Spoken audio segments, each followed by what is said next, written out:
विपक्षी पार्टियों ने कांग्रेस को बड़ा भाई मानकर लोकसभा चुनाव लड़ने का मन बना लिया है।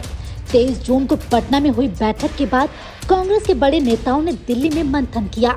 तमाम विपक्षी पार्टियों की तरफ से सीट शेयरिंग को लेकर की गई बातचीत के बाद कांग्रेस यह मान चुकी है कि उसे 250 और 300 के बीच सीटों पर लोकसभा का चुनाव लड़ना है। साथ ही साथ कांग्रेस ने यह भी तय कर लिया है कि जिन जिन राज्यों में स्थानीय पार्टियों का दबदबा है उन्हें वहां ज्यादा सीटें दी जाएंगी, जबकि यह तय हुआ है कि जहां जहां कांग्रेस की सरकारें हैं वहां और दक्षिण भारत के राज्यों में विपक्ष की किसी भी पार्टी का कोई भी उम्मीदवार चुनावी मैदान में नहीं होगा। बीते 23 जून को बिहार की राजधानी पटना में विपक्षी पार्टियों की जो मीटिंग हुई थी उसमें सीट शेयरिंग पर भी खुलकर बातचीत हुई।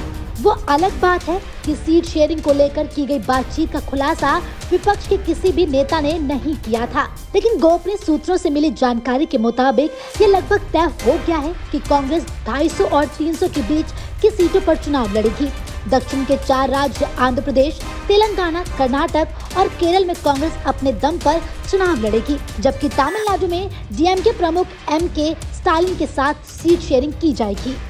राजस्थान, मध्य प्रदेश, हिमाचल प्रदेश और छत्तीसगढ़ में किसी भी विपक्षी पार्टी का उम्मीदवार चुनावी मैदान में खड़ा नहीं होगा।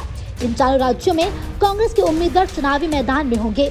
पश्चिम बंगाल में ममता बनर्जी की पार्टी तृणमूल कांग्रेस से 80% उम्मीदवार चुनावी मैदान में होंगे, जबकि बिहार में जनता दल यूनाइटेड और राष्ट्रीय जनता दल के 70% उम्मीदवार चुनावी मैदान में होंगे। झारखंड में भी हेमंत सोरेन को ज्यादा सीटें दी जाएंगी।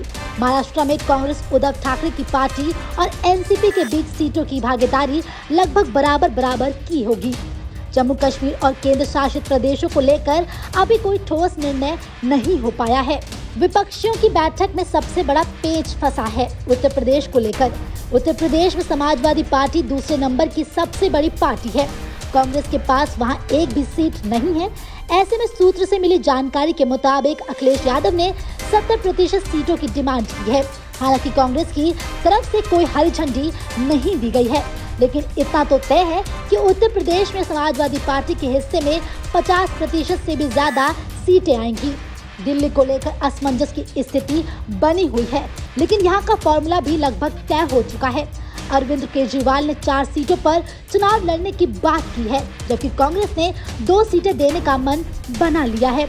जिस तरीके से बातचीत हुई है उसे देखते हुए पूरी संभावना है कि शायद दिल्ली में अरविंद केजरीवाल की पार्टी आम आदमी पार्टी 3 लोकसभा सीटों पर चुनाव लड़ेगी, जबकि कांग्रेस के खाते में 4 सीटें आएंगी।